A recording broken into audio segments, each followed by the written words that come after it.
Muy buenos días a todos, bienvenidos a nuestro cuarto webinar.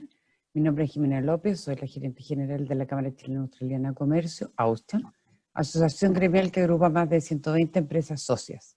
Quiero agradecer el apoyo que nos está dando hoy nuestros socios Vantas y Alessandri. El objetivo de este evento es, en primer lugar, darnos a conocer los resultados de la encuesta que hiciéramos a nuestros socios a partir del día 19 de marzo, cuando recién estábamos comenzando con el teletrabajo. La idea es que hoy se analicen estos resultados, pero además nos den una perspectiva de las implicancias psicológicas y legales de esta nueva forma de trabajar, que seguramente varios no confiamos en ella, pero que ahora ya es una alternativa aplicable. Acá les presento a Mauro Mesano, un gran socio de Austrian, casi de nuestros comienzos, y fue director nuestro por 2 periodos. Socio cofundador de Vantas Group, consultora de negocios con operaciones en Chile, Australia y Perú, que desde hace más de 20 años asesora multinacionales, especialmente mineras, en estrategia, tecnología y productividad. Es especialista en el diseño y la dirección de proyectos de eficiencia de negocios, de cambio organizacional y desarrollo de proveedores, destacándose por enlazar de manera integral los procesos técnicos con la visión de negocios y metas de gestión de las empresas, por velar por la implementación de los proyectos y la generación de cambio. En Vantas también lidera la unidad de inteligencia de mercado minero. Ingeniero civil industrial de la Pontificia Universidad Católica de Valparaíso y MBA Pontificia Universidad Católica de Santiago. Ha dirigido muchos proyectos para diversas industrias en Australia, Singapur, Estados Unidos y América Latina. Es mentor de Endeavor y miembro de Minoex, y en el pasado fue consultor de gestión en EEI y director de Austrian. Ha sido distinguido con los premios Emprendedor Joven de Valparaíso 2008, voluntario del año en Endeavor 2012 y el más importante, empresario del año de la Cámara Chileno-Australiana de Comercio de 2014. Después les quiero presentar a Stefan Reich, quien tiene una maestría en Administración Pública en Harvard University de la John F. Kennedy School of Government en Boston, con especialización en liderazgo. Postdoctorado en la Escuela de Medicina de la Universidad de Harvard, Cambridge Hospital, Boston. Doctorado en Psicología Clínica de la Chicago School of Professional Psychology. Es consultor en temas de liderazgo gerencial, desarrollo organizacional y gestión del cambio. Ha trabajado como consultor y docente en Estados Unidos, Chile, Perú y otros países del mundo, tanto en el sector privado, así como en el sector público. Ha sido director del Centro de Liderazgo Estratégico de la Universidad Adolfo Ibáñez en Perú, donde también es profesor de invitado. Actualmente es director del Centro de Liderazgo de la Universidad del Pacífico, lidera UP, y es director y socio fundador del Centro de Liderazgo Adaptativo, CLA, en Perú. Ha sido parte del comité directivo de la ONG Enseña Perú, cuyo fin es mejorar la calidad educativa de los jóvenes peruanos, y es miembro de la Asamblea de Transparencia. En el 2013 le fue otorgada la Eisenhower Fellowship, que premia a líderes emergentes a nivel mundial. Consultor estratégico de CLA Consulting, tanto en Chile como en Perú.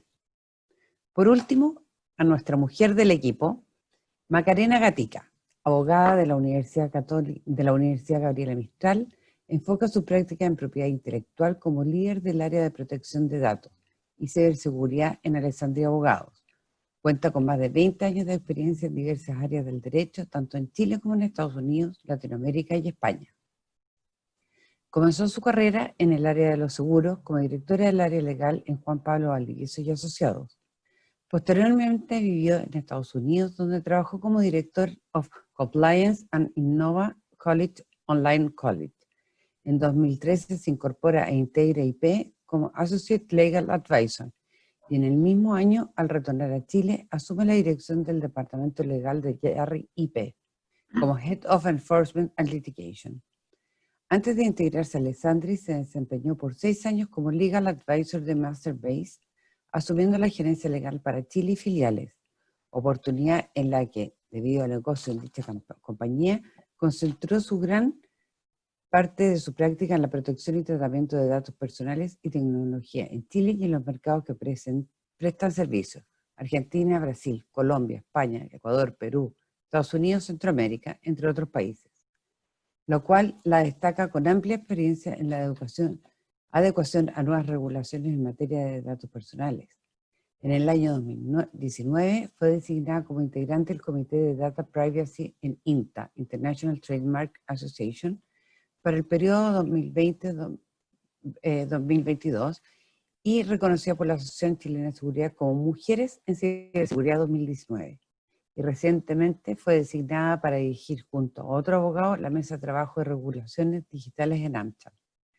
Sus áreas de práctica están enfocadas en la protección de datos, ciberseguridad, contratación de tecnología, comercio electrónico, derecho internacional y propiedad industrial.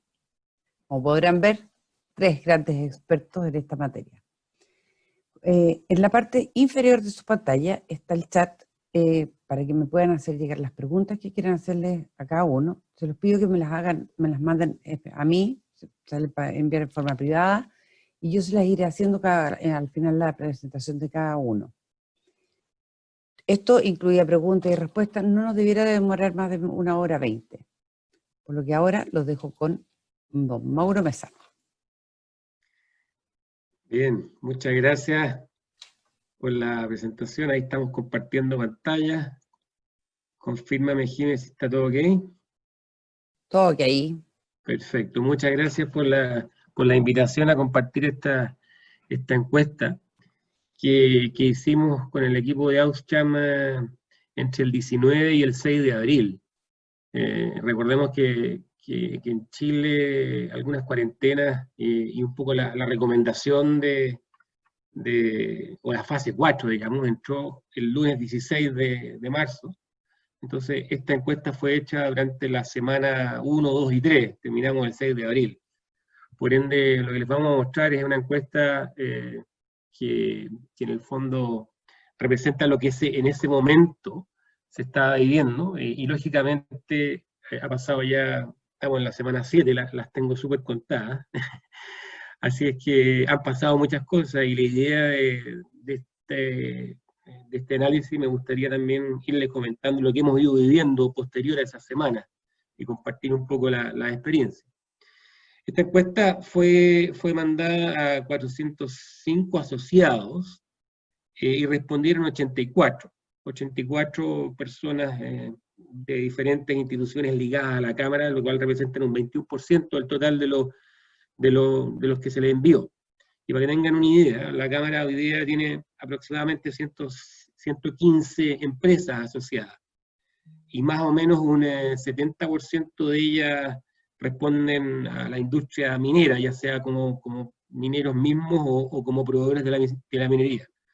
Entonces, de alguna forma, yo voy a analizar estos datos desde una perspectiva general, pero también desde una perspectiva minera, que por un lado es la que me toca vivir. Yo también soy parte de ese ecosistema, y creo que muchos de los que están hoy día en la audiencia también son parte. Bien, pasamos a la primera. Eran básicamente 7 preguntas. La primera hablaba en ese momento usted ha implementado el teletrabajo en su empresa. La gran mayoría lo implementó en ese momento. Yo creo que si uno de alguna forma hoy día hace encuesta sería el 100%. Casi todos lo habían implementado. Yo diría, responde también a la industria en la cual uno está. Hay industrias más ligadas a la manufactura u otras que no pueden implementar esto, o es mucho más complicado, pero en general las industrias que estaban ligadas a esta encuesta sí lo habían implementado. Ayer escuchábamos con Jimena una frase que dijo alguien en un seminario muy buena, digamos, respecto de que el gerente de tecnología ni el gerente general hasta ahora habían sido capaces de digitalizar la empresa, pero el coronavirus lo logró, y yo creo que un poco nos obligó a todos a ocupar la tecnología que hace rato estaba disponible, ir adaptándonos. Yo creo que lo que hemos visto es que nos vimos obligados a cambiar la dinámica para lograr los mismos objetivos y tareas, y por cierto, un poco en nuestro caso en Vantas, echar mano al propósito que teníamos y a la cultura, que de alguna forma era relativamente horizontal y permitía que esto fluyera rápidamente. Nosotros, en general, tuvimos una adaptación relativamente rápida, implementamos una serie de reuniones vía web. La primera semana fue un poco compleja, pero después fuimos encauzándonos bastante bien. Me tocó a mí también, bueno, yo viví en Australia con Bantas el año 2014, 15, 16, y da un poco la realidad de ese país. El teletrabajo ya funcionaba bastante, un país muy amplio, y si bien hay una conectividad fuerte en temas de transporte de aerolínea, se ocupaba mucho las teleconferencias para coordinarse, para armar equipo. Me asaltaba siempre un poco lo que conversábamos recién. Ellos respetaban mucho los horarios en estas conferencias, siempre partían a la hora y la tecnología funcionaba, alguien la había preparado previamente. Me pasaba cuando hacía las conferencias en esos tiempos con Chile que no se respetaban tanto los horarios como sí en las reuniones presenciales. Y de alguna forma a veces la tecnología la gente no la había preparado y no funcionaba muy bien. Y yo creo que con esto ya uno ha visto que ha ido cambiando, así que de alguna forma vamos asumiendo cambios culturales que son súper interesantes y que, como después vamos a analizar, van a quedar para el futuro. ¿Mantiene su empresa el plan estratégico de largo plazo? Esta es una pregunta que yo creo que tiene que ver mucho con la industria donde uno está trabajando. En ese caso, el 75%, 3/4 de los que respondían mencionaban que sí. Y un poco lo que a mí me tocaba vivir en la industria que participo, la minería, es que este shock había sido y está siendo observado como un shock fuerte, de corto plazo. A nosotros nos ha tocado vivir otras crisis en el sector, fundamentalmente la última fue la del subprime, que también fue una crisis general, y en ese caso, en la industria minera, se identificó como un shock que no se sabía cuándo terminaba. Los mineros reaccionaron muy rápido y fueron cortando muchos proyectos y se produjo una contracción muy fuerte, producto también de la caída del precio, que es muy diferente a lo que ha pasado en este caso. En este caso nosotros hemos identificado algunas suspensiones de proyectos, algunos términos, pero en general, la verdad, no se lo identifica como algo que haya que cambiar los planes de largo plazo.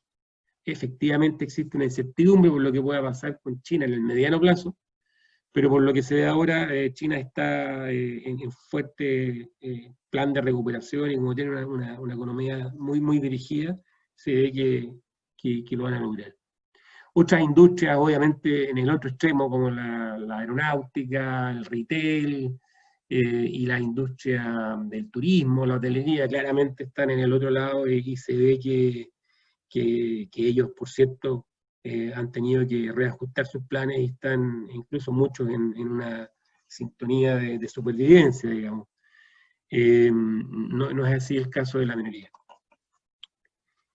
La tercera pregunta hablaba de un poco frente a esta contingencia que se produjo, que es lo que rápidamente se cambió. Obviamente los saludos de mano, yo creo que está casi igual que los viajes, pero yo recuerdo que en esos tiempos los viajes, incluso la gente que venía de Europa y de otros lados, ya estaban en un plan de cuarentena autoproclamada, digamos. Yo creo que eso fue uno de los más representativos. Nosotros también fuimos suspendiendo viajes hacia el norte, por ciento, hacia el extranjero. Y luego se fueron, claramente ya después del 16, trabajando temas muy relativos al teletrabajo y a trabajar desde casa. Yo diría, adicionalmente a esta pregunta, ¿qué se ha ido implementando? ¿Qué fue necesario implementar? Bueno, muchos no conocían muy bien estas tecnologías que hoy día estamos ocupando, y hubo que hacer algunas capacitaciones, pero también hubieron algunas necesidades de cambiar protocolos de trabajo, generar un poco la adaptación al cambio de dinámica. Nosotros hicimos muchas reuniones uno a uno, uno a muchos, hicimos reuniones generales con 120 personas en línea, y eso fue ayudando a que la gente sintiera un poco la guía que en general se da en la dinámica de la oficina. También tuvimos que que ayudar a gente que no tenía los espacios adecuados para trabajar en casa, incluso con cosas bien simples y concretas, donde necesitaban la silla que ocupaban en la oficina o el computador y la pantalla.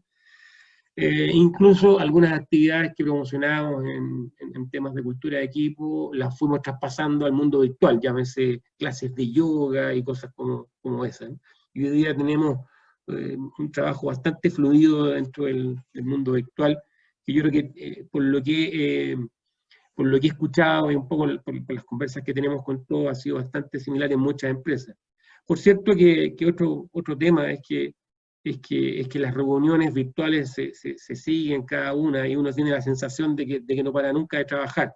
Por eso que también implementamos un protocolo de un poco de sugerencias de cómo armar el lugar de trabajo y cuándo partir, cuándo dejar y cómo armar la línea de reuniones en la agenda, porque de repente uno se puede sobrecargar y la verdad tampoco eso es bueno.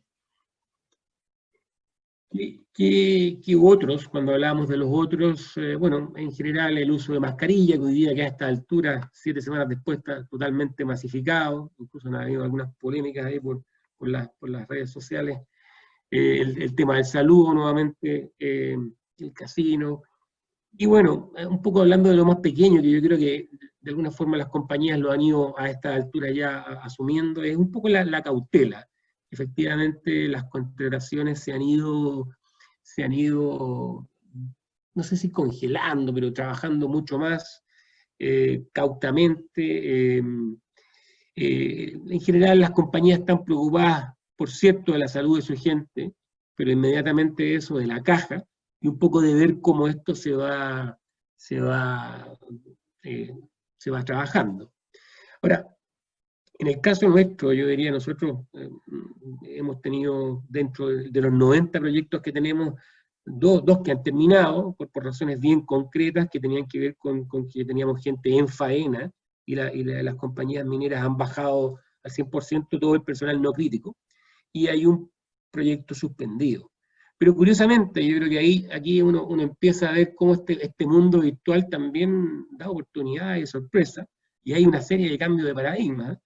Hemos vendido en este plazo de 7 semanas 5 o 6 proyectos vendidos a clientes que ya nos conocían, que teníamos relaciones, pero que también vieron que el trabajo no podía parar y tenían necesidades que seguían fluyendo, que podían ser hechas remotamente, y cerramos procesos que antes nunca nos hubiésemos imaginado cerrar en forma virtual. E incluso nos hemos atrevido a hacer ciertos experimentos.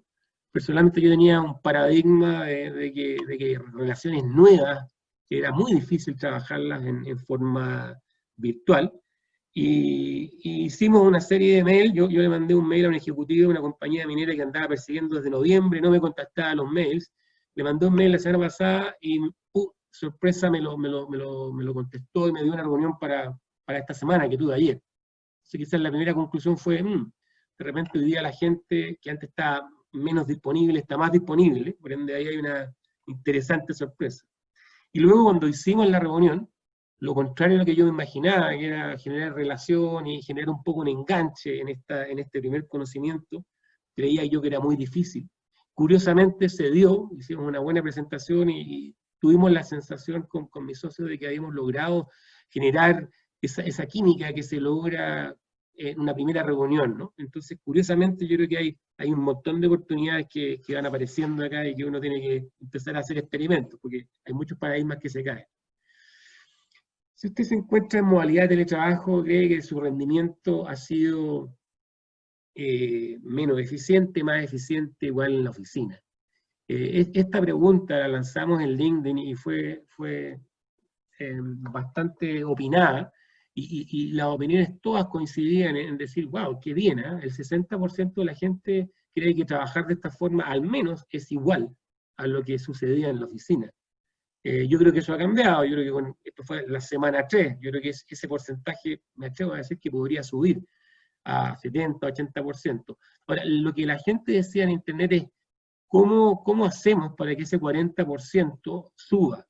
Y ahí hablaba mucho de todos estos trabajos intraempresa, de cambios culturales, de cómo hacer entrenamiento, para que en general sea 90 y 95%. Yo creo que ahí está el desafío, y quizás más adelante pudiésemos compartir prácticas, de modo de que cuando pase esto ya estamos muchos pensando en qué es lo que queremos que se quede de toda esta experiencia y no volver exactamente a lo que teníamos antes.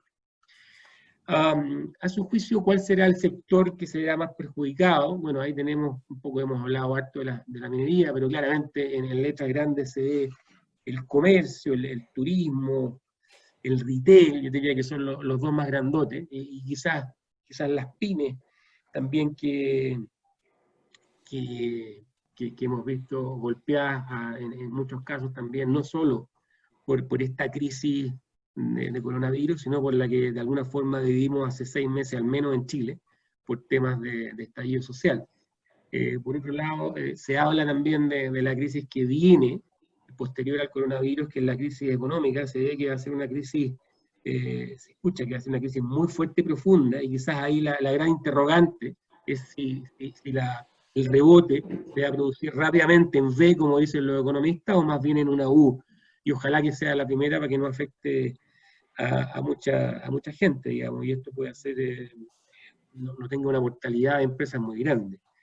En términos de minería, nuevamente hemos visto que en general la minería, más allá de que han parado algunos proyectos que estaban ahí en proceso de construcción, en Chile no ha parado ninguna compañía minera, en algunos otros países han parado. Y todo lo contrario, se entregaron resultados del primer trimestre, y hay compañías que han subido su productividad. BHP subió un 5%, Collahuasi un 16%, y algunas otras lo propio. Entonces, ahí incluso a nosotros nos han pedido algunas compañías que desarrollemos propuestas de teletrabajo, que tiene que ver con justamente cómo formalizar el teletrabajo que se ha hecho ahora medio obligado con sus contratistas. Entonces, claramente hay una tendencia de sacarle lo bueno a todo esto. Como para ir ya cerrando, después de esta experiencia, ¿consideraría implementar alguna medida permanente? Yo te diría que definitivamente, como lo comentábamos, hay muchas compañías que ya están armando protocolos de vuelta a la oficina, paulatinamente, siguiendo lo que dice el gobierno, siguiendo lo que dicen los clientes, y siguiendo un poco la realidad de cada una de las familias, que a veces prefieren trabajar en la casa porque tienen algún ajuste que hacer, otros prefieren trabajar en la oficina. Pero claramente, más allá de esos protocolos de vuelta, la pregunta que se instala es cómo le sacamos lo bueno a esto y qué hacemos para que el nuevo normal sea tomando las lecciones de esta pandemia. Eso fundamentalmente responde al análisis que hicimos. Son 7 preguntas que contestamos, y bueno, si alguno de ustedes quiere hacer una pregunta o al mismo tiempo compartir algo, se lo agradezco. Ahí voy a dejar de compartir. Muchas gracias, Mauro. No me ha llegado ninguna pregunta. No sé si alguien... ¿Nadie? ¿O pasamos a directo a Stefan? Pasamos a Stefan, entonces, porque no hay más preguntas. Entonces, muchas gracias, Mauro. De nada, un gusto. Gracias, Mauro. Voy a compartir mi pantalla.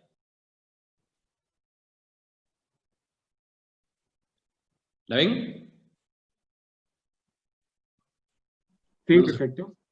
Súper. Bien, muy buenos días. Les mando un cariñoso saludo desde Lima, Perú. Espero que estén bien, que estén sanos y que sus familias también estén sanas en este momento realmente tan dramático que estamos viviendo en el mundo. Quiero compartir con ustedes mi realidad, que probablemente es su realidad, ¿no? Donde esta pantallita ha pasado no solamente a ser mi oficina, sino también el espacio en el que me encuentro con seres queridos. Es decir, las membranas entre la oficina, ¿no? mi espacio mental laboral y mi espacio afectivo con seres queridos. Ahí tengo una reunión con mis hermanas, una vive en Barcelona, la otra vive en Estados Unidos. ya empiezan a ser mucho más porosas, lo cual creo que nos genera un tremendo desafío, ¿no? En términos de cómo nos empezamos a relacionar entre nosotros. Y hoy lo que quiero compartir con ustedes es una mirada acerca de las etapas que tiene esta crisis, que dicho sea de paso, en las palabras de Angela Merkel, la canciller de Alemania, es la crisis más importante que hemos vivido como planeta después del término de la Segunda Guerra Mundial. O sea, realmente estamos viviendo un momento histórico. Y quiero compartir con ustedes algunas ideas acerca de las etapas de esta crisis. Y desde el punto de vista organizacional, también desde el rol de la autoridad. Yo sé, leyendo la lista de los participantes que me están escuchando, sé que muchos de ustedes son autoridades en sus organizaciones y que tienen a gente a cargo. Y de ahí quiero darles algunas ideas sobre cómo ejercer esa autoridad y también compartir con ustedes algunas ideas sobre los posibles estados emocionales de las personas en las distintas etapas de esta crisis. Esta crisis, ¿no? Si lo vemos como un proceso, ¿okay? Podemos dividirla en algunas etapas. Por acá lo que tenemos es este eje de desequilibrio, es decir, el desequilibrio emocional en el que están las personas a lo largo de todo este proceso. Y acá en este eje inferior lo que tenemos es, digamos, los distintos cambios que podemos ver en términos de lo que va a ir viviendo las personas en esta crisis. Por acá tenemos el business as usual, es decir, como veníamos haciendo las cosas antes de la crisis. La emergencia, donde lo que está en juego es la continuidad operacional. La adaptación, donde ahí lo que podemos esperar es una disminución de la actividad, para finalmente entrar en una etapa que para mí es crítica, que es la de la integración del aprendizaje, sobre todo para las empresas que van a poder sobrevivir esta crisis, ¿no? Y acá tenemos etapas más grandes que son de precrisis, la crisis en sí y ya la postcrisis. Esto lo podemos ver casi como capas tectónicas, por decirlo así, donde en un inicio, pues en una capa inferior estamos en una suerte de zona de confort, ¿no? Cuando estamos en esta etapa del business as usual, la gente está en una zona de confort, está tranquila, conoce lo que tiene que hacer, pero cuando se gatilla la crisis, pues esta zona de confort baja y se mantiene durante la crisis para subir levemente en la parte de postcrisis. Ahora, acá viene una capa que para mí es realmente muy interesante, ¿ya? Que es la del aprendizaje, ¿cierto? Y cómo a partir de esta crisis en las organizaciones vamos cimentando el aprendizaje que vamos a ir ganando durante todo este momento. Creo que esa parte es realmente importante de observar, ¿no? Donde en la precrisis típicamente no hay demasiado aprendizaje innovador que se está dando, pero una vez que se activa la crisis, ¿ok? Hay un despegue en el aprendizaje. Y yo creo que ya muchos de ustedes lo están viendo en términos, por ejemplo, de comités que se activan, relaciones mucho más horizontales que se empiezan a dar justamente por la naturaleza de la crisis. Todo el tema del teletrabajo que estamos hablando, ¿cierto? Para mí, voy a hacer un disclaimer, hace, qué sé yo, 5 o 6 semanas atrás hubiese sido impensable dar un webinar como este, o tener directorios o reuniones familiares como las que he compartido con ustedes en la lámina anterior. O sea, realmente esta crisis ha hecho que muchos procesos de aprendizaje se disparen, ¿cierto? Se dice por ahí que el gran impulsor, ¿no? de la digitalización en realidad no es ni el CEO ni el CTO, Chief Technological Officer, sino el COVID-19, ¿no? Que realmente ha impulsado un tremendo aprendizaje en nuestras organizaciones, pero creo que es importante entender que esta intensidad de aprendizaje, que no solamente viene con un tremendo esfuerzo intelectual, sino también emocional, es difícilmente sostenible en el tiempo, y lo que podemos esperar es que baje un poco, pero lo que tenemos que hacer es que este momentum nos permita fortalecer y ya, digamos, sellar, ¿no?, muchos aprendizajes que se tienen que quedar en las organizaciones, sobre todo en la parte del post-crisis. ¿Qué es lo que yo llamo cuando se desarrolla capacidad adaptativa? Cuando esa capacidad de aprendizaje se sella en el ADN de la organización. El poder aprender en las crisis venideras va a ser más fácil. Ahora, quiero añadir un nivel más de complejidad acá, que es esto de acá, que es lo que yo llamo la zona de peligro. Para mí la zona de peligro es la incapacidad de pensar. Es decir, es cuando ya las personas, el juicio de las personas, la capacidad de razonar de las personas se ha turbado básicamente por el alto nivel de desequilibrio que tenemos acá. Ahora, en términos justamente de desequilibrio, lo que podemos ver es esto de acá, ¿no? Que cuando estamos en el business as usual, el nivel de desequilibrio está bajo, la crisis gatilla el desequilibrio, entramos en un espacio de mucha convulsión emocional, podría decirse, y acá la figura de la autoridad es muy importante para empezar a generar una cierta contención ante el desequilibrio que están viviendo las personas. Pero ojo, acá hay un momento realmente importante, que es el siguiente, que es cuando ya empieza a haber una adaptación, el grupo tiende a jalar hacia volver al business as usual, ¿cierto? Y acá hay un momento muy importante donde se tiene que empezar a tener estas conversaciones en los comités de crisis o comités de cultura para sostener gran parte del aprendizaje y que ese aprendizaje perdure incluso en la zona de la post-crisis. Entonces, yo creo que esta gráfica quizás nos va a permitir visualizar, digamos, cómo podemos imaginarnos este proceso.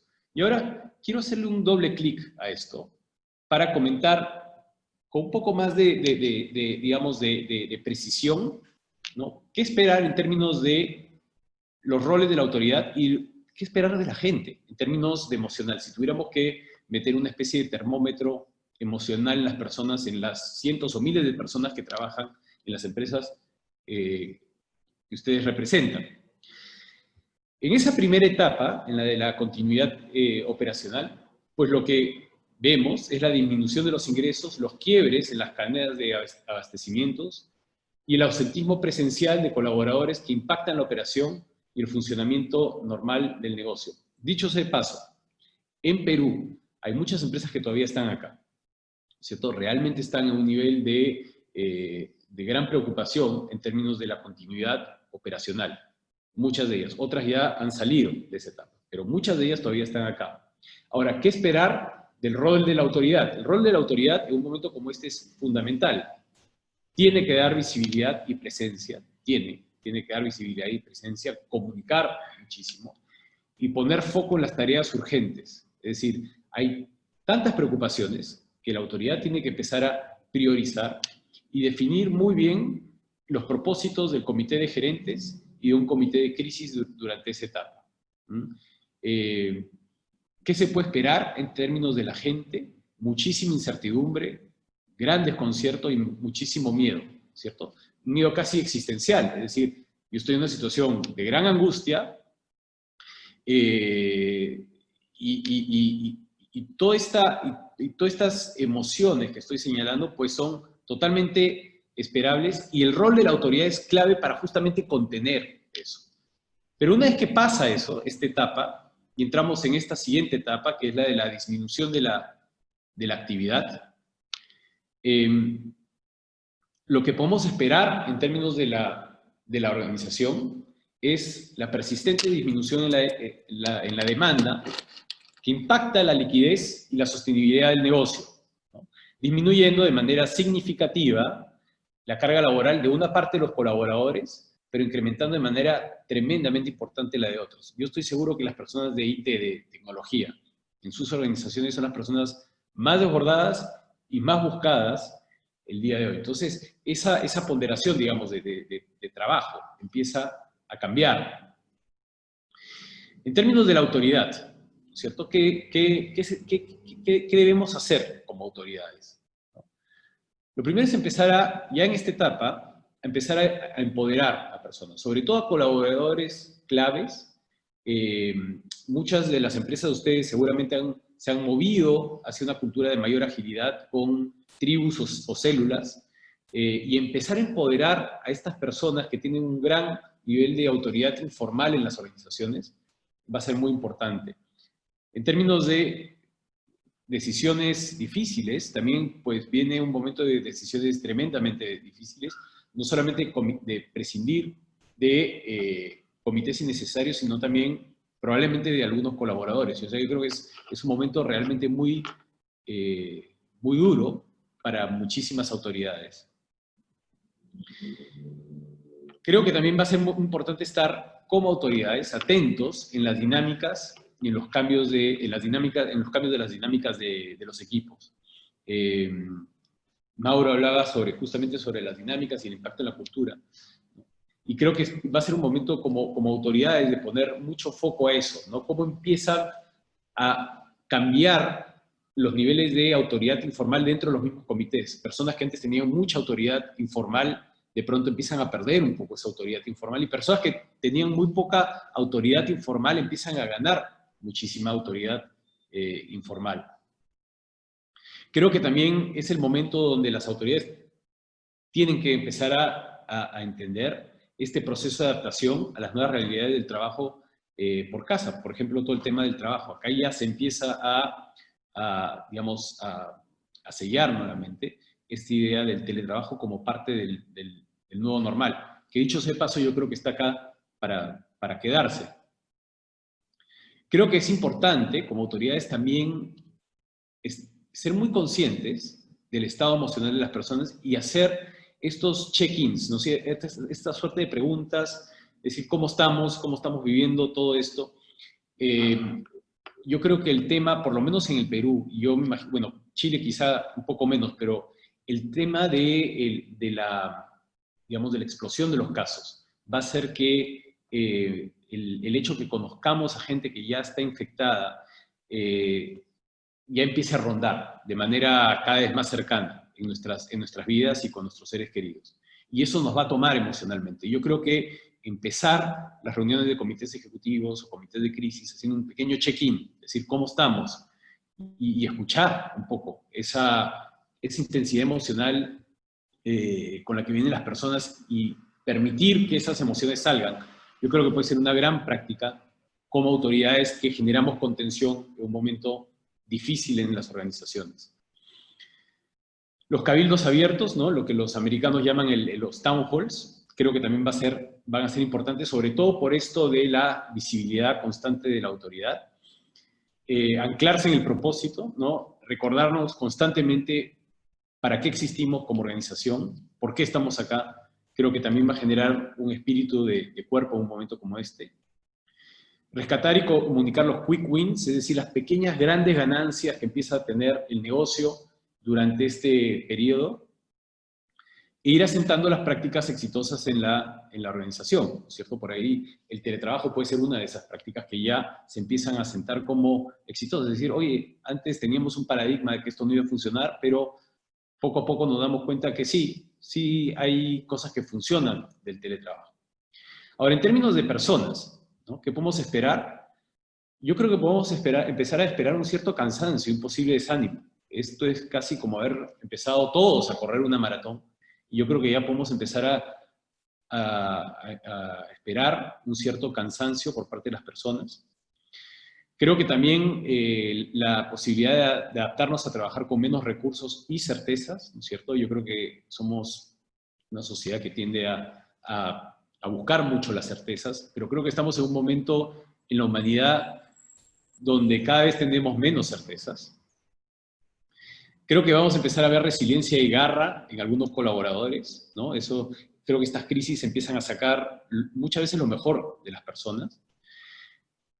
No sería, digamos, descabellado empezar a ver ciertas escaramuzas y pequeñas peleas entre colaboradores propias del cansancio y del posible desánimo. Una cierta rabia y frustración que también podríamos empezar imaginar que se empiece a dar. También lo que creo que podríamos empezar a ver dentro de las organizaciones y propias de esta situación es un espíritu intraemprendedor que se empieza a dar, es decir, áreas que antes no colaboraban, empiezan a colaborar con mucho más fluidez. La necesidad muchas veces genera el emprendimiento. Yo creo que eso es algo que podemos también tranquilamente esperar que se dé.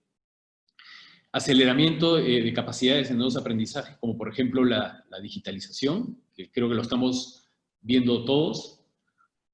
Y yo creo que también lo que va a haber es mucho en la mente y corazón de las personas, la corroboración. Es decir, yo creo que va a ser un momento donde como autoridades vamos a estar siendo escudriñados milimétricamente, ¿no? Y que las personas todo el tiempo van a estar preguntándose si realmente pueden confiar en nosotros como autoridades o, si de lo contrario, corroboran que nunca pudieron confiar en nosotros. Entonces, yo creo que va a ser muy importante la coherencia entre lo que decimos y lo que hacemos. Y finalmente creo que también en esta etapa lo que podemos esperar es que, como muchos de nosotros, estemos pues con la cabeza dividida, ¿no? Entre trabajo por un lado, la casa, los chicos por el otro. No puedo ver las pantallas, pero a lo mejor varios de ustedes tienen a sus niños dando vueltas por ahí. Yo creo que esto es algo que podemos esperar mucho en las personas con las que estamos trabajando. Y ya entrando en la parte de la reactivación, ¿no? El aislamiento va a ir terminando gradualmente en el país. Probablemente, bueno, Chile está más acelerado en ir soltando, ¿no?, la cuarentena por zonas, y la actividad económica va a ir reactivándose, pero de manera paulatina. Va a seguir la incertidumbre y el consumo, evidentemente, no va a repuntar como nos gustaría. Y en términos de autoridad, lo que podemos esperar es empatizar con las pérdidas, es decir, permitir ciertos lutos. Yo creo que esta crisis que vamos a atravesar va a generar pérdidas en las personas en términos de proyectos, en términos de competencias, incluso en términos de personas mismas, que ya no van a estar en la organización. Nuevamente, yo creo que esta crisis va para largo. Es la cura. Justo ayer estuve conversando con una eminencia médica colombiana, y decía que la cura probablemente no esté hasta dentro de un año. Yo creo que el fantasma de la muerte va a empezar a rondar. Yo creo que esa es una realidad. Y yo creo que vamos a tener que ser muy, muy, muy conscientes de lo mucho que esto va a tocar emocionalmente a las personas. Creo que también tenemos que empezar a reconocer los logros como organización, como equipo, vividos durante la crisis. Creo que ese va a ser un trabajo fundamental de la autoridad. Creo que también va a ser el momento para ir consolidando una épica, ¿no? Una épica vivida por todos durante este momento tan terrible, ¿no? Creo que vamos a tener que ya incorporar los aprendizajes de la adaptación como nuevas prácticas dentro de la empresa, ¿cierto? El tema de digitalización, el mismo teletrabajo. Reconocer y agradecer a los colaboradores claves y que ayudaron a la organización a salir adelante. Esto es casi como, bueno, se ha mencionado, ¿no? Que estamos en una situación de guerra, hay un enemigo invisible que acecha a la humanidad, y yo creo que va a ser momento de reconocer a esas heroínas y héroes de guerra que han ayudado a los equipos, a la organización, a salir adelante, sobre todo a medida que vayamos saliendo de esto. Y también creo que va a ser importante reconocer el cansancio de todos y el propio, el de uno mismo, ¿no? Algo que creo que es fundamental como autoridades es nunca, nunca bajar la guardia y mostrar señales de desesperanza. La esperanza es ese afecto que va a hacer que las personas puedan migrar y moverse a lo largo de todos estos meses tan difíciles que tenemos. Y en términos de posibles estados emocionales de las personas, lo que podemos esperar es una necesidad de reconocimiento y agradecimiento por parte del equipo, sensación de logro por el trabajo colectivo, confianza entre las personas y hacia las autoridades formales de la organización, internalización de que el propósito grupal va más allá que los egos individuales. Creo que va a ser muy importante esta parte, que ellos realmente, la gente realmente vea que el propósito de grupo va más allá que los pequeños egos de cada uno. Y creo que si salimos airosos de esto va a haber como dicen en España, un chute de energía y una sensación de posibilidad hacia el futuro y de esperanza. En términos de la adaptación, ¿no? A partir de todo esto, yo creo que lo que vamos a ver en las personas, casi como facciones dentro de la organización, para migrar hacia un nuevo progreso, ¿no? Va a ser lo siguiente. Yo creo que vamos a ver una facción que sí se ha adaptado bien a la realidad. Yo creo que va a haber una facción que incluso va a gozar de esta nueva realidad de teletrabajo, de mayor digitalización, de todo lo que implica. Creo que también vamos a ver una facción dentro de la organización que va a tomarse más tiempo para adaptarse, pero que lo va a lograr. Pero sí creo que va a haber esta tercera facción, que creo que es clave, que va a ser la que añora el mundo del ayer, ¿no es cierto? Y creo que va a ser un gran trabajo y un tremendo desafío de liderazgo ver cómo ayudamos a esas personas a migrar hacia ese nuevo normal del que estamos hablando. Pero creo que el nuevo normal ya está acá, ¿no? Me pasaron una caricatura, ¿no? Hablábamos justo antes de iniciar la reunión que ya no va a haber excusas, como el tráfico, para estar tarde. La gente, pues, tendrá otras excusas, pero yo creo que el teletrabajo está acá para quedarse. Y también quiero mostrar algo que ocurrió hace unos días en un noticiero del Perú, que también creo que es parte del nuevo normal. Hace un par de años, lo mismo ocurrió en la CNN y fue casi un objeto casi de vergüenza del presentador. Pero miren lo que ocurrió hace un par de días en un telenoticiero matutino en el Perú y que creo que también es parte del nuevo normal. La curva estaría descendiendo. Alguien está respondiendo, Maritere. Alguien está respondiendo, Raúl. Tarde o temprano iba a pasar que el muchacho se iba a meter en una de las transmisiones. Qué bueno. Por eso ¿Cómo se llama el joven? pululando. Darío.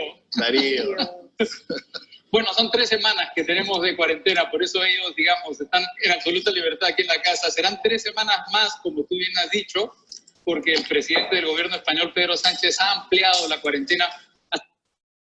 Yo creo que esto que vivió el periodista Raúl Tola, ¿no? Dando una transmisión desde Madrid, es parte del nuevo normal, ¿no? Donde estas membranas nuevamente se vuelven cada vez más porosas.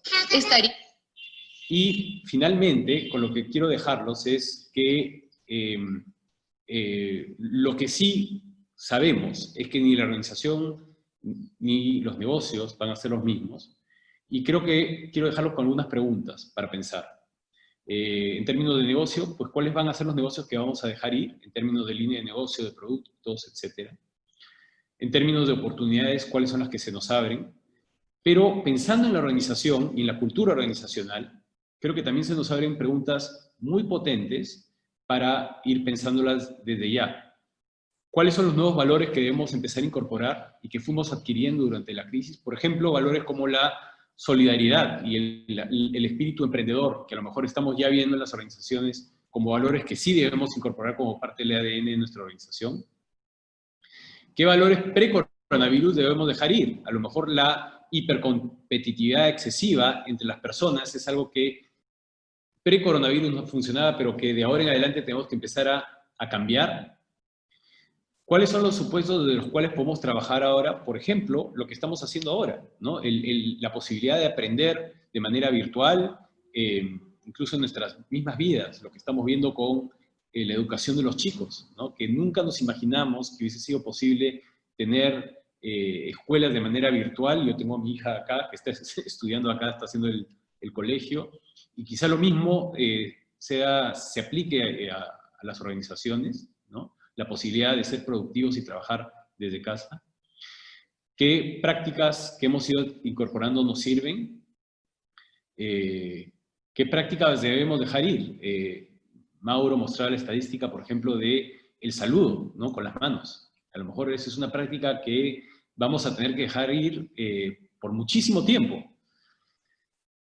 personas y roles que tendrán un mayor protagonismo para el futuro de nuestras organizaciones. Creo que también va a ser muy importante preguntarnos eso. Creo que las personas de IT van a ser críticas. Hay muchas organizaciones que están ya incorporando a médicos y psicólogos como parte del staff, porque el tema médico y emocional viene para largo.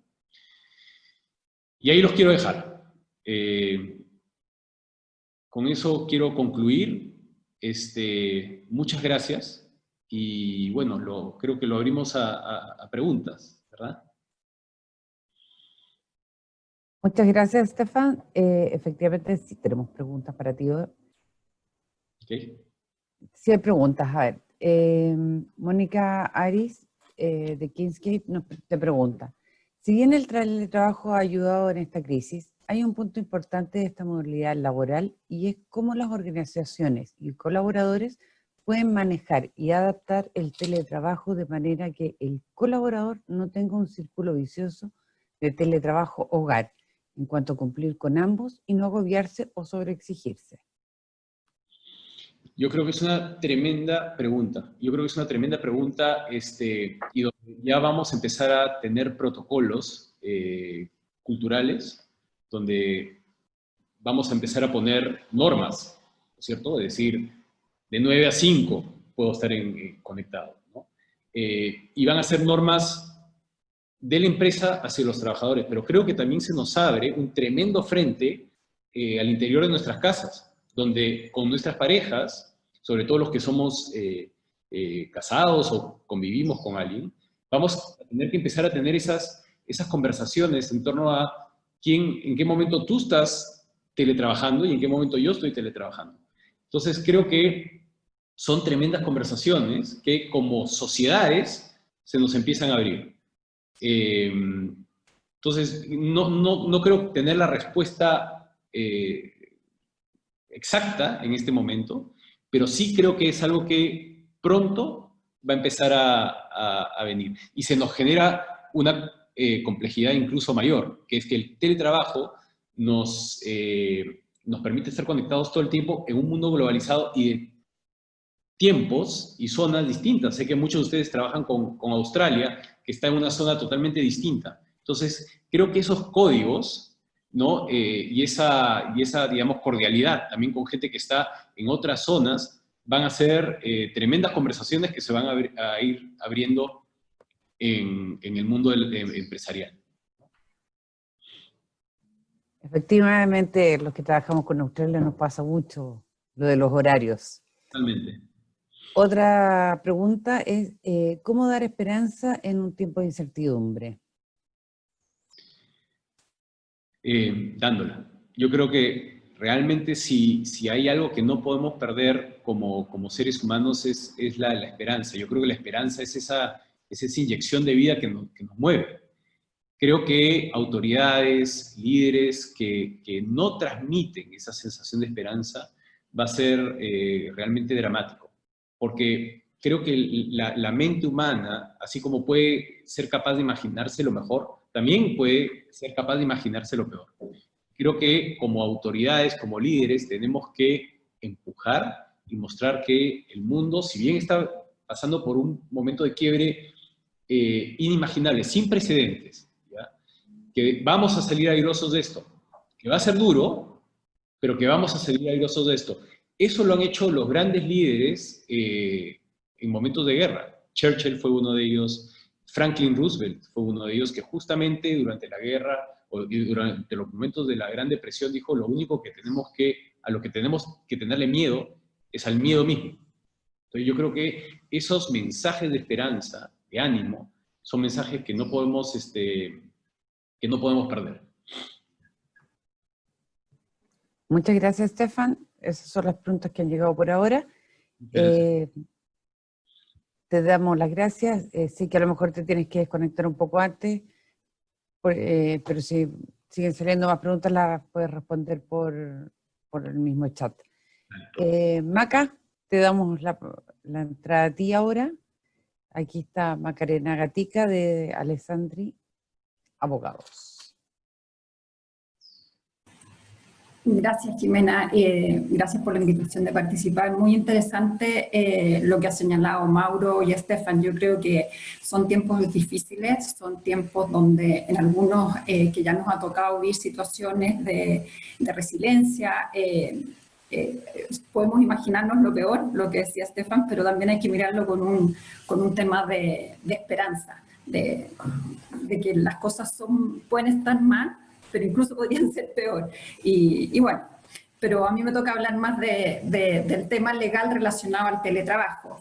En Chile tenemos una ley reciente, la 21.220, que modificó el Código del Trabajo y contempló lo que es el teletrabajo y el trabajo a distancia, ¿ya?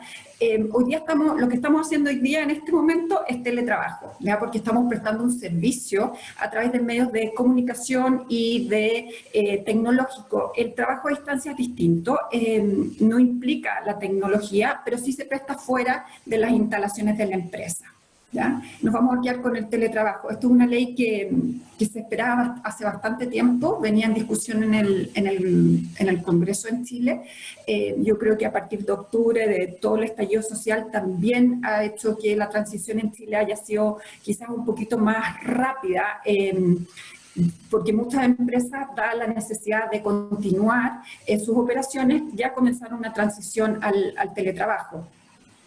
Ahora, obviamente que el coronavirus lo apuró y muchas empresas quizás si no hicieron esta transición a través de la improvisación, nos vimos en el teletrabajo.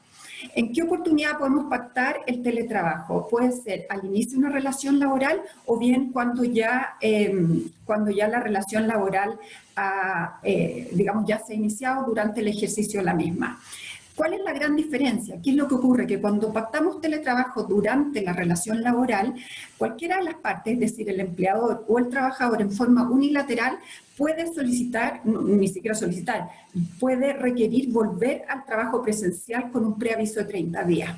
Esto es importante porque hoy día hay empresas que se están dando cuenta que sus compañías pueden funcionar bajo la modalidad de teletrabajo. Incluso muchas de ellas pueden considerar que tener una oficina, mantener este inmueble es un costo importante y están pensando en el teletrabajo. Bueno, hay que considerar este riesgo asociado a que un trabajador nos puede decir: yo hoy día quiero volver al trabajo presencial. ¿Cuáles son las condiciones cuando pactamos este teletrabajo que debemos mencionar, ya sea en el contrato de trabajo o en el anexo contrato de trabajo? En primer lugar, debemos pactar que por un tiempo determinado o bien en forma indefinida, este trabajador va a prestar su servicio a través de la modalidad del teletrabajo. El lugar, también debemos señalar el lugar en el cual el trabajador va a prestar el servicio. Puede ser el domicilio o bien puede ser un lugar indefinido. Podemos permitir que un trabajador, por ejemplo, ayer lo conversaba con un cliente, a él no le importa a la empresa. Efectivamente, esto implica también un cambio en la calidad de vida. Perfectamente, si una persona tiene una casa en la playa, ¿cierto? Ya fuera de la época de cuarentena, que nos permitan ir y venir, bueno, perfectamente se podría ir y pasar todos los meses de verano junto a su familia en la playa y poder prestar sus servicios a la empresa desde dicho lugar. La duración del teletrabajo, como dije, puede ser temporal, sujeto a una condición, como es ahora la cuarentena, o bien en forma indefinida. También debemos señalar los mecanismos de supervisión y control. Ya vamos a ver hay un efecto bien importante en esta supervisión y control y qué efectos puede tener en otras aristas legales. La jornada. Este trabajador va a estar sujeto a la jornada, por ejemplo, que tenía pactado en su contrato original. Le vamos a permitir libremente que organice su tiempo de trabajo, o bien en una persona que no está sujeta a jornada de trabajo en virtud del artículo 22, inciso segundo. ¿Lo vamos a hacer? Bueno, lo importante es que aquellas personas no sujetas a la jornada laboral les tengo que garantizar el derecho de desconexión, que se llama, que son 12 horas de desconexión en un periodo de 24 horas. Esto es bien importante considerarlo y creo que también va relacionado con lo que decía Estefan, de esta nueva cultura del teletrabajo. En un principio trabajamos más, ¿cómo hacemos compatibilizar nuestra vida personal con el trabajo cuando hoy día no tenemos la posibilidad de tener una vida recreacional fuera de nuestra casa. Por lo tanto, el lugar de trabajo, terminamos de trabajar y nos quedamos donde mismo. Tenemos que tratar de que nuestros trabajadores que no tienen una jornada preestablecida, permitirles esta hora de desconexión. Creo que es una adaptación también que tenemos que llevar todos a cabo. ¿Cuáles son las obligaciones del empleador frente al teletrabajo? En primer lugar es proveer los equipos, las herramientas, todos los equipos a través de los cuales va a prestar el servicio, es decir, si necesita un computador, si necesita, por ejemplo, audífonos o si necesita una impresora. En relación a esto mismo, todos los costos asociados a prestar el servicio en teletrabajo son de cargo del empleador, ¿ya? Esto es bien importante considerarlo. Luego tenemos que implementar los medios idóneos de supervisión. Por ejemplo, si tenemos trabajadores sujetos a jornada de trabajo, ¿cómo voy a supervisar el cumplimiento de la jornada? Esto es un desafío, porque probablemente los que tenían un reloj control donde instalaban la huella o bien un reconocimiento facial, bueno, ¿cómo traslado eso al teletrabajo? Hay que recordar que se pueden utilizar otros medios diferentes al del libro de registro, pero que tienen que haber sido previamente validados por la Dirección del Trabajo, para que lo tengan presente. Luego tenemos también el deber de informar al trabajador por escrito los riesgos. Claro, esto uno dice, bueno, los riesgos del teletrabajo, ¿cuáles son? Bueno, de partida tenemos un tema de la postura, ¿cierto? Ahora, la ley que mencionaba anteriormente señala que va a haber un reglamento del Ministerio del Trabajo y Seguridad Social que va a designar cuáles son los riesgos asociados. Por lo tanto, no nos adelante tanto a decir, bueno, les voy a informar los riesgos. No, vamos con calma. Si bien la ley comenzó a regir el 1 de abril, recién pasado, tenemos 3 meses de adaptación y sin duda que van a venir normas accesorias que van a ayudarnos a implementar el teletrabajo. Respecto a los riesgos, esto dice relación con el derecho a saber y el reglamento interno de orden, higiene y seguridad, donde le informamos a los trabajadores de los riesgos asociados a las funciones que realizan. Ahora voy a hacer una relación respecto al teletrabajo y sus riesgos. Y sobre todo, en este caso vamos a hablar de los datos personales.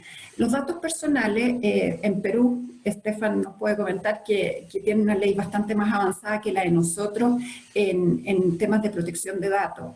Nosotros tenemos una ley que data del año 99, que fue muy novedosa en su época en Latinoamérica, pero rápidamente quedó obsoleta. Hay un proyecto de ley que eleva el estándar hacia el europeo, hacia lo que tiene Perú, y esto nos afecta en el teletrabajo porque los hábitos personales per se son un dato personal y de acuerdo a la ley vigente, ya el proyecto de ley es un dato sensible, ¿ya? Entonces cuando la ley me dice yo tengo que establecer mecanismos de control, debo hacerlo con el resguardo de la protección de datos.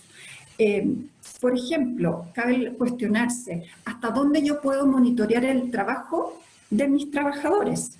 Puedo monitorear, por ejemplo, su navegación en Internet. Eso es un hábito personal, un comportamiento. ¿Cuántas horas está conectado o desconexión? Es un tema bastante importante ver hasta dónde podemos intrometernos en la vida privada con protección a los datos personales. Y en materia laboral esto tiene una incidencia bastante importante porque la ley, como les dije, es una norma que está súper obsoleta, que es muy difícil de cumplir. Prácticamente en Chile nadie le da cumplimiento a la ley 19.628. Se ha hablado mucho en este último tiempo respecto al tratamiento de los datos de salud. Pero en materia laboral tiene una importancia que radica en que en junio del año 2018 la Constitución de nuestro país fue modificada y se incorporó como una nueva garantía constitucional la protección de datos. ¿Qué importancia tiene esto en materia laboral? Que da lugar a una tutela laboral. Para los que no saben lo que es una tutela, la tutela laboral es un procedimiento que tiende al resguardo de ciertas garantías constitucionales, como el derecho a la vida, la integridad física, la honra y la privacidad de las personas y la protección de datos. Por lo tanto, es un procedimiento que tiende a reparar rápidamente cuando estas garantías se han visto vulneradas en la relación laboral. Por lo tanto, no tenemos que esperar que tengamos una ley, como es la que está en el proyecto de ley, digamos, en tramitarse en el Congreso hoy día, que modifica la ley 19.628. En materia laboral tenemos una incidencia mayor que debemos preocuparnos. Hoy día la empresa trata datos de los trabajadores más allá de los que son necesarios para el cumplimiento del contrato, es decir, más allá del RUT, l'ISAPRE, la cuenta corriente, el nombre y apellido. Por ejemplo, todos los que son asociados a los beneficios, como puede ser un seguro salud o las cargas, ¿cierto? Condiciones de salud, por ejemplo, hoy día que estamos hablando de que los socios de Aung San son muchos de las faenas mineras, bueno, tenemos también los datos de salud relacionados con los riesgos operacionales. ¿Cómo resguardo esos datos? Y eso mismo hoy día lo tenemos que pensar en el teletrabajo. Tenemos información asociada a nuestros trabajadores de su comportamiento que de alguna manera tenemos que regular y prevenir. Y creo que lo que decía Stefan, porque lo anoté, de la precrisis, crisis y postcrisis, esto también nos lleva al análisis de los riesgos asociados y tenemos que ir en la prevención y no llegar al momento de la crisis, es decir, que efectivamente un trabajador me interponga una tutela laboral para tomar medidas asociadas a esto. Es la oportunidad de, si bien, como yo digo, caímos en el teletrabajo, no porque lo hayamos programado, sino por una necesidad, ¿cierto? Por un estado de catástrofe como es el coronavirus. Bueno, tenemos que ver cuáles son estas medidas asociadas y implica revisar el proceso completo de la vida del dato del trabajador, desde un reclutamiento, selección de personal, hasta qué hago con los beneficios asociados, cómo ayudo a mis trabajadores, por ejemplo, con determinadas condiciones sociales, cuando hay crisis de salud en un grupo familiar y todos estos datos que recursos humanos acceden. Otro riesgo relacionado con el teletrabajo y que va muy de la mano con los datos personales es la ciberseguridad. La ciberseguridad la podemos definir como las políticas, protocolos que adoptamos como empresa, como institución, para resguardar en la seguridad del ciberentorno. Todo el trabajo que hoy día hacemos en teletrabajo, lo hacemos en el ciberentorno. Nos conectamos remotamente a través de distintas herramientas y tecnologías. Hoy día estamos usando Zoom, que ha sido muy cuestionado, pero créanme que mi especialidad es ciberseguridad y hicimos un análisis en Alessandri respecto a la seguridad de estas herramientas y estamos totalmente resguardados, eso se los menciono. Pero así hay un montón de herramientas que le estamos proveyendo a nuestros trabajadores para que la utilicen. Por lo tanto, esta obligación del empleador de entregar las herramientas también implica de capacitar tanto en el uso como en la prevención. Por ejemplo, esto implica también que la empresa debe crear políticas. ¿Qué ocurre si una empresa no ha tenido tiempo o los recursos para proveer a sus trabajadores de un computador? Generalmente el computador de uso doméstico, es decir, aquel que estaba en la casa antes del coronavirus, donde los niños hacían las tareas, donde uno se dedicaba a hacer el pedido de corner shop, tiene distintas medidas de seguridad a aquel que usamos para fines de la oficina. Totalmente distinto. Por lo tanto, ¿qué ocurre cuando yo tengo que usar el computador de mi casa para el trabajo? ¿Qué resguardos ha tomado la empresa al respecto? Y esto es capacitarnos, ¿ya? ¿Qué ocurre cuando un trabajador sufre una vulneración que no solamente va a afectar sus datos personales, como podría haber sido el acceso a su cuenta corriente del banco, sino puede sufrir vulneraciones que afectan a la empresa?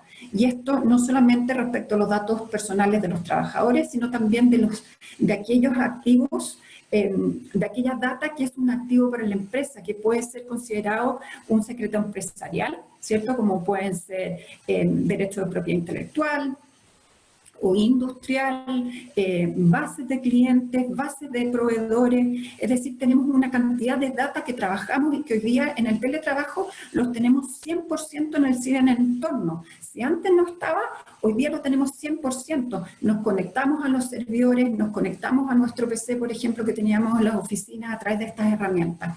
Por lo tanto, el riesgo del teletrabajo no solamente lo tenemos que mirar desde un punto de vista físico del trabajador, que sin duda lo que decía Stefan, hay una carga psicológica importante, ¿cierto? Que tenemos hace unos pocos años todo lo que es relacionado con el riesgo psicológico en la relación laboral, que eso lo vamos a dejar también ahí considerándolo, teniéndolo presente, pero también tenemos riesgos asociados a los datos personales y también a la ciberseguridad, que creo que es importante que lo tengan dentro del espectro.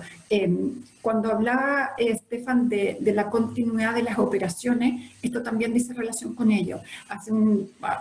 La semana pasada estaba participando en un comité de ciberseguridad en una asociación gremial y uno de los encargados de ciberseguridad de esta empresa me decía, pero ¿cómo voy a tener un costo más, una carga más que hacer? Bueno, ojo, porque esto es un riesgo que ya está presente. Se han visto en forma considerable aumentados los hackeos. Entonces, esto puede afectar la continuidad de la empresa y también aquí habla de la resiliencia de la empresa, es decir, sufre un ataque, ¿qué tan rápido puedo continuar trabajando y continuar con la operación? ¿Ya? No solamente esto es una continuidad respecto de lo que nos puede ver afectado económicamente o financieramente una empresa. Y algo que no les mencioné, las multas asociadas en materia de protección de datos y del resguardo de los mismos que contempla el proyecto de ley, aumentan considerablemente, pueden llegar a 10.000 unidades tributarias mensuales, por lo tanto estamos hablando como 550 millones de pesos, o el 8% de las utilidades de la empresa. Incluso el senador Arboe la semana pasada mencionaba que a través de una indicación se quiere cambiar este 8% al 3% de los ingresos, es decir, ya no estamos hablando del bottom line de un estado financiero, sino del ingreso. Por lo tanto, también es un riesgo que debemos considerar. Entonces, ¿cómo prevenimos estos riesgos? Lo que les decía, tenemos que crear políticas y protocolos, tenemos que capacitar a nuestros trabajadores en cómo utilizar estas herramientas y también en cómo prevenir y cuáles son los riesgos asociados. Y un elemento que a mí siempre me gusta, que es esta institución que se llama el PIA, el Privacy Impact Assessment, es decir, cuál es el impacto que tiene en el tratamiento de datos cualquier proyecto. Y sin duda que el teletrabajo no es un proyecto, porque ya lo estamos en ejecución, pero cuál es el impacto que este va a tener, tanto desde el punto de vista del tratamiento de los datos, como también de la protección de los datos, y datos lo hablo en términos genéricos, no solamente datos personales, sino de la data como un activo de la compañía y cómo lo protegemos, cuál es el impacto que puede llegar a tener esto. Y estos análisis o estos protocolos o medidas de prevención llevan a los modelos de cumplimiento. Y los modelos de cumplimiento de prevención es importante que estén, que toda la compañía esté comprometida. Por lo tanto, cuando Stefan hablaba de que es importante la empatía o el compromiso que ha tenido de un jefe o las autoridades en la empresa, también es importante que aquí todas las autoridades, tanto el directorio esté enterado, tenga conocimiento de cuáles son los riesgos asociados, de manera que pueda asignar los presupuestos que correspondan, incluso en esta época, que les digo que pueden ser riesgos bastante importantes respecto a la compañía. Si tienen alguna pregunta.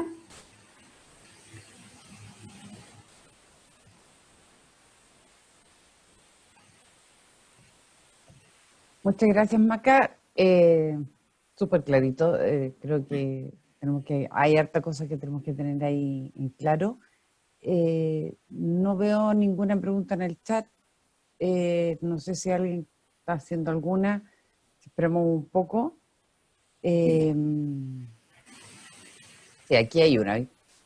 Aquí hay una pregunta. No te preocupes, Tamara, te esperamos. Ahí la está escribiendo.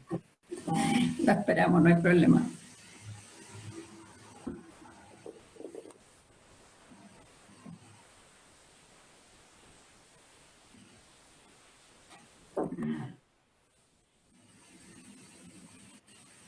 Mira, ahí había una pregunta antes de Pedro Ricalde que dice, bajo el teletrabajo, ¿hay definición sobre los accidentes del trabajo? Mira, buena pregunta, porque como lo dije, los accidentes del trabajo o los riesgos asociados va a venir, debe haber un reglamento que se dicta al respecto, pero la mutualidad que corresponda, cuando hay un accidente que ocurre durante el trabajo, debe analizar si el origen de este es el trabajo o es algo ajeno. Yo les comento que hace un año atrás me tocó ver el caso de una persona que reclamaba un daño psicológico producto del trabajo y se hizo toda una investigación. se abre un proceso que participa tanto la persona quien hace el reclamo como la empresa y se determinan las causas. Ahora, esto va a implicar, por ejemplo, que las mutualidades, lo que yo recomiendo es denunciar inmediatamente el siniestro. Efectivamente ocurrió algo durante la jornada de trabajo y luego la mutualidad deberá determinar si el origen es o no asociada al trabajo y si puede dar lugar a una enfermedad profesional, que es hacia donde vamos. Pero si yo estoy, no sé, caminando en mi casa, me enredo en la alfombra y me caigo, bueno, habrá que determinar si efectivamente eso es asociado como un accidente del trabajo o no. Maca, aquí hay más preguntas. A ver. Sí. Tamara pregunta, ¿la lees tú?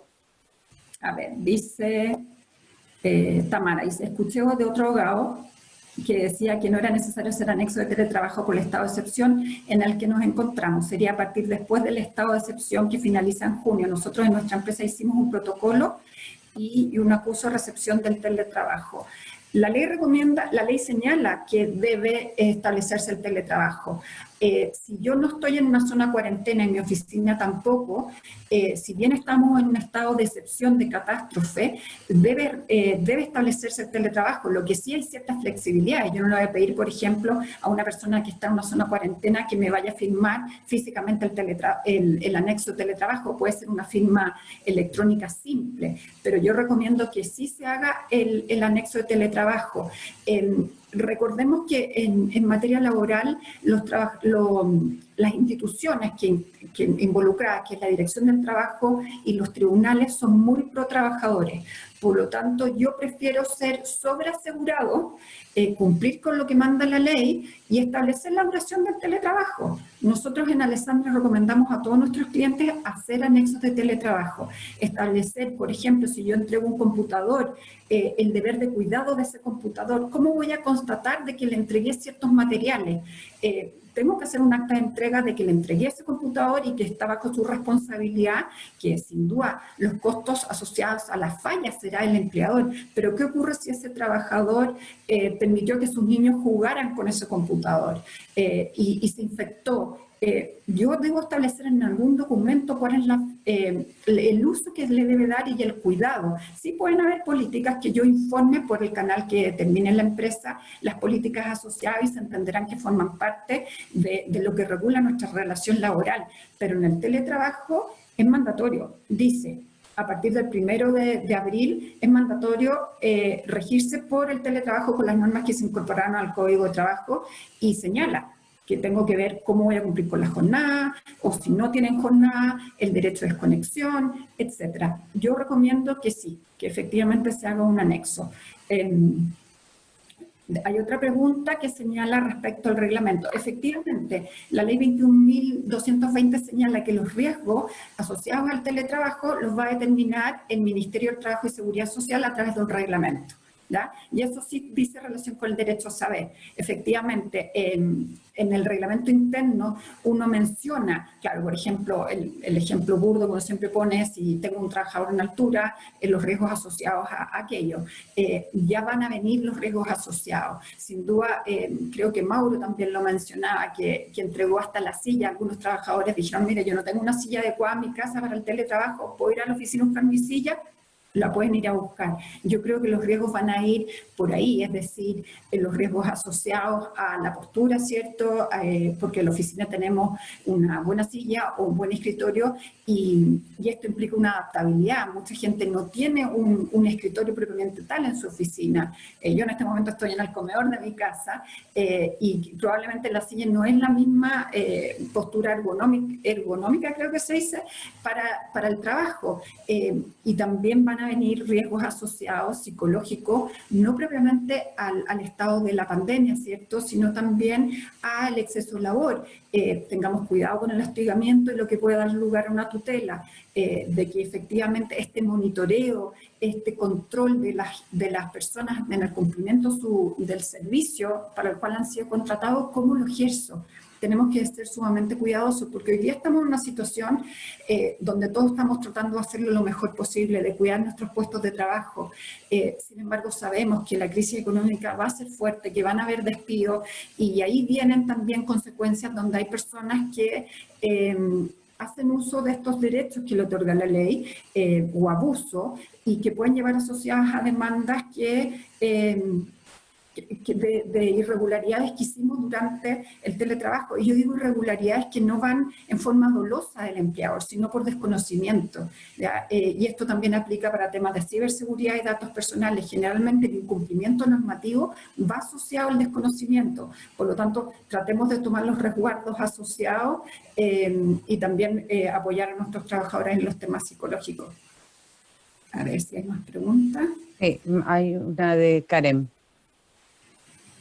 Dice, gracias Macarena, ¿se puede establecer en el anexo un plazo catástrofe? Claro, yo puedo poner, los plazos pueden ser efectivamente, por ejemplo, al 31 de mayo, o bien puedo decir durante el tiempo que dure el estado de excepción, y lo puedo ir renovando, eso es lo importante, ¿ya? Si no lo quiero hacer en carácter indefinido.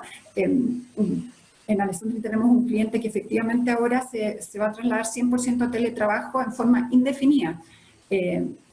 Por lo tanto, ahí en ese caso el plazo ya no está determinado por una condición como puede ser la cuarentena. Puede ser una oficina que esté en un lugar, por ejemplo en Santiago, donde esté en cuarentena, y por lo tanto puedo decir durante el tiempo que dure la cuarentena, en la comuna donde está la oficina, se ejercerá a través del teletrabajo. El uso de celulares personales, incluso herramientas como WhatsApp para agrupar a los equipos de trabajo cuando el celular es personal. Hay riesgos de uso de datos personales incluso por clientes de la empresa donde uno trabaja, en que muchas veces te ubican el celular personal. ¿Qué piensas de esto? La empresa debiera darte un número celular para uso laboral. Hoy en día se asume que el trabajador debe usar su celular particular para fines laborales. A ver, vimos que el empleador debe proveer las herramientas y que los costos asociados al teletrabajo son de cargo del empleador. Por lo tanto, la empresa puede decidir entregar un celular o bien asumir el costo de eso a través de una asignación que se pacte. Incluso lo podemos pactar en el mismo anexo, por eso es importante el anexo. Hoy día podemos trasladar ciertas asignaciones, por ejemplo, de locomoción a cubrir gastos de teletrabajo para que no implique un mayor gasto para la empresa. Por eso es importante, yo creo, que regular en el anexo, pero específicamente a esto, sin duda que hay riesgo cuando uno usa WhatsApp, por ejemplo, no tanto de seguridad de que haya un hackeo, porque WhatsApp tiene encriptado de principio a fin las comunicaciones.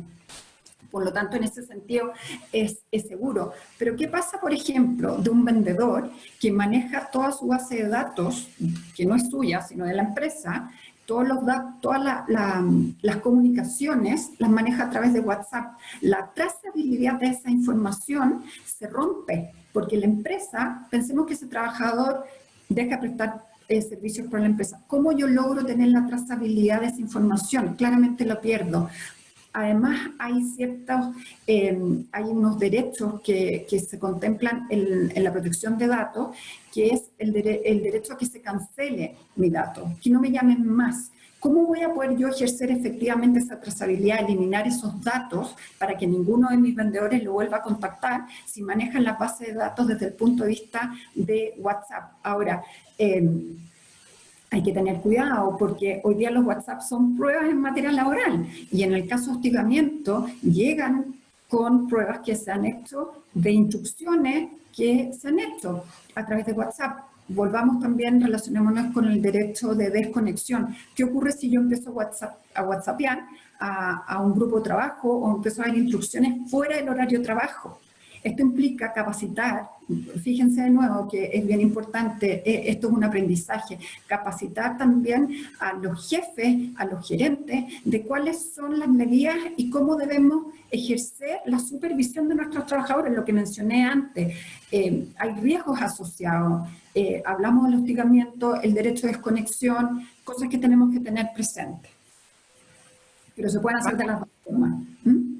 Maca, aquí hay una última pregunta, porque en honor al timing que tenemos presupuestado, si la puedes contestar, como última pregunta. Y al término de esta situación, hacer un anexo con jornada de teletrabajo fuera del estado de excepción, por No, ejemplo, era otra. otra, pero sí se puede. No, en el caso de reducción de jornada se calcula renta imponible de 3 últimos meses completos. Cuando el Entonces, trabajador tiene sí. renta variable, de este está incluida en el imponible de lo que se perpetúa este ingreso. Además, si hay comisiones futuras, ¿se pagan 100%? A ver, en el caso de reducción de la jornada se calcula renta, pero reducción de jornada, claro, si son los últimos 3 meses y si hay comisiones futuras, bueno, eso depende cómo se pactan las comisiones.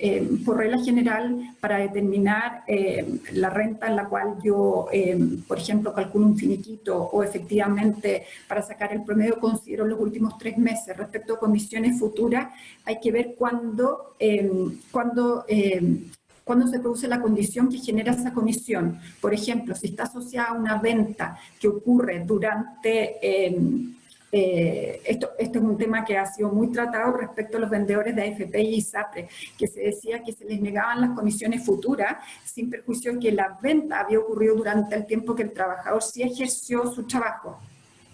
Y los dictámenes de la Dirección del Trabajo y la jurisprudencia señalan que lo que gatilla la comisión, es decir, es la venta. Por lo tanto, sí se le deberían calcular esas comisiones. Ahora, sin duda que implica un análisis de riesgo de parte de la empresa, porque puede que, pensemos en un ISAPRE, puede que la persona, el afiliado, cancele el ISAPRE con posterioridad y ese trabajador en realidad, si bien tiene derecho a una comisión futura, no existe un ingreso con el cual se va a pagar. Por lo tanto, es importante ver cómo se redactan esas comisiones. Muchas gracias, Maca. No, de nada.